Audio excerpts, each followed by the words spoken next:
Continuando. Quando tratamos sobre a acústica da igreja, devemos pensar em dois aspectos: o isolamento acústico e o tratamento acústico. Isolamento, isola. Tratamento, trata. Tá claro? Obrigado. Em Brasília, a lei do silêncio, a implementação da NBR 10151 virou lei, a fiscalização está na rua. Tem uma cidade em Brasília cheia de pequenas igrejas, no meio das áreas residenciais. Aí um dia o pessoal do grupo lá, como que é, meu Deus do céu, ordem de pastores, não, é comissão, congresso, tem uma entidade organizada dos pastores lá da região. Desculpa, não é falta de respeito, não, é falta de lembrança do nome. Associação pastoral, é um conselho de pastores. Conselho de pastores aí tem... Eles me chamaram, não, porque estão perseguindo as igrejas aqui na região, eu queria que você desse uma orientação. Marcou uma reunião, vários pastores, e eu fui lá falar sobre a questão do isolamento. Eu vou chegar lá daqui a pouco. Aí, o que acontece? No fim da conversa, e eu vou explicar a questão do isolamento, o isolamento obedece a 3 leis. Da massa, parede, peso, impede o som de passar. O desligamento estrutural, quando o problema é mais sério, você tem muito grave, ou o isolamento exige um nível maior. E vedação, é fundamental, não adianta você fazer os dois sem vedar. O que implica em fazer com que a igreja seja fechada. Aí eu crio um problema térmico. É um problema meu? De certa forma, porque eu criei. Inclusive, com o tempo, a gente passou a se preocupar com... a gente tem consultores na área de ar-condicionado, quando a gente pega um projeto para auxiliar o pastor. Por quê? Porque tem que fechar. Você não consegue resolver um problema de isolamento sem fechar. Se não vedar, o som vai embora. Aí o pastor virou para mim, assim, uma boa parte deles: mas, meu irmão, se a gente for fechar todas as igrejas que a gente tem, assim, não é nem a questão do dinheiro. É que as casas são alugadas, aí não vai ter jeito. A gente precisa de outra solução. Ô, pastor, olha, Deus me deu, e eu me sinto agraciado desde cedo pela capacidade que Deus me deu, conhecimento que Ele me deu. Eu sou grato a Ele todo dia. Mas eu não sei fazer milagre, não. Se não vedar, não fechar, não sei como resolver o problema do isolamento da igreja.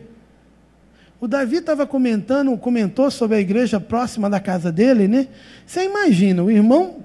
Eu fui numa igreja que a parede é geminada, né? A parede da igreja é aqui, a sala do vizinho é do outro lado. Não resolve. Entendeu? Vai perturbar. E aí vem aquela questão, aquela questão, olha, você precisa ter consciência, para tratar o isolamento acústico, você vai ter que gastar e mudar um pouco o entendimento cultural da coisa. Porque se está perturbando, você tem que resolver. Eu penso, aí é opinião minha. Se a igreja não consegue ser bênção na comunidade dela, também devemos considerar o seguinte, quando a gente está tratando de um projeto: arquitetura estética, conforto térmico e as funcionalidades do espaço. Bom, a gente não está falando que a igreja tem que pensar só na acústica. Tem que pensar na iluminação, tem que pensar na vida útil. O irmão usou cerâmica porque não queria pintar mais o negócio, entendeu? Então, quando você for pensar em aspectos acústicos, é possível você pensar com soluções com 10 anos, 15 anos, 20 anos de vida útil. Eu acho inconcebível uma igreja gastar dinheiro, assim, levou anos para convencer os irmãos para investir em acústica. Aí foi lá e gastou em soluções que têm 5 anos de vida útil. Vai levar mais 3 para pagar, 5 para... Esses dias eu fui em São Paulo para fazer consultoria para uma igreja grande, e a igreja do Nordeste. Ela foi lá para ver um monte de coisa e eles me chamaram lá para conversar. E aí o pastor virou para mim: meu filho, a igreja tem quantos 1000 metros quadrados? 8.000 metros quadrados.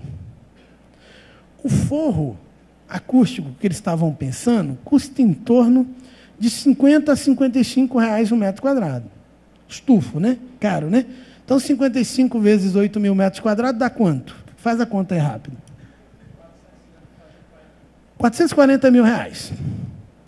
Aí eu falei, olha, eu te levo em pelo menos uns 30 lugares em Brasília e te mostro que esse negócio não dura.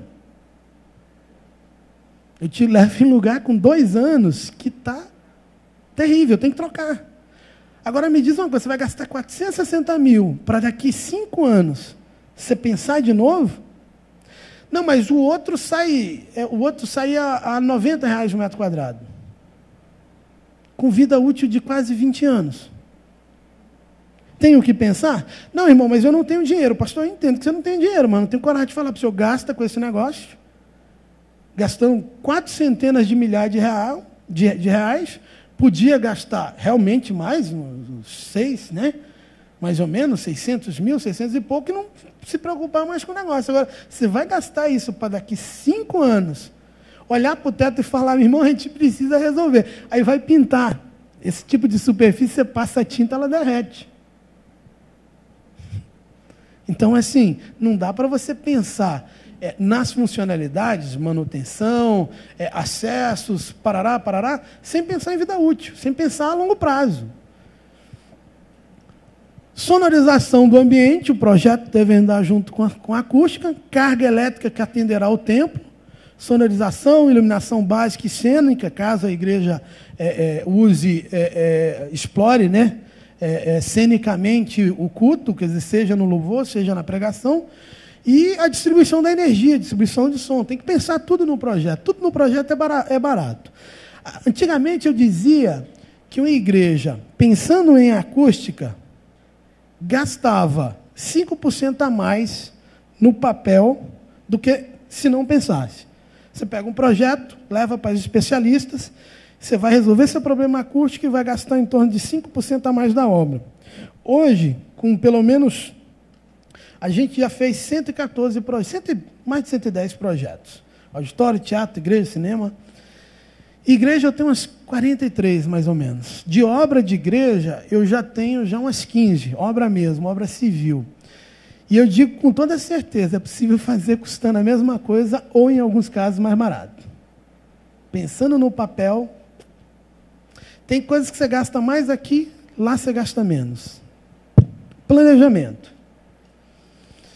Além da distribuição do palco, tem igrejas que o palco é fixo, tem igrejas que o palco é variável, a acústica tem que levar em consideração isso. Projeção, vídeo, filmagem, quer dizer, tudo dentro de um projeto de planejamento, a médio e longo prazo, tem que ser colocado tudo no mesmo planejamento. Vamos falar do isolamento acústico. O isolamento acústico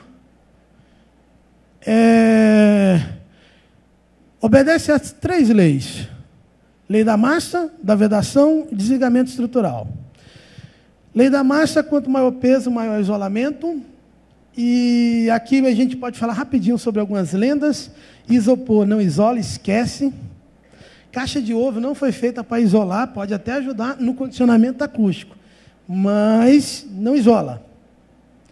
Eu não vou nem contar a história porque o tempo está passando. Mas é o seguinte... Se é leve, a regra é o seguinte, antes de mais nada, se é leve, não vai isolar. O desligamento estrutural de estruturas leves vão ajudar as estruturas leves a aumentarem o rendimento delas. Mas, fundamentalmente, são estruturas que não propiciam isolamento acústico. Isolamento acústico requer peso.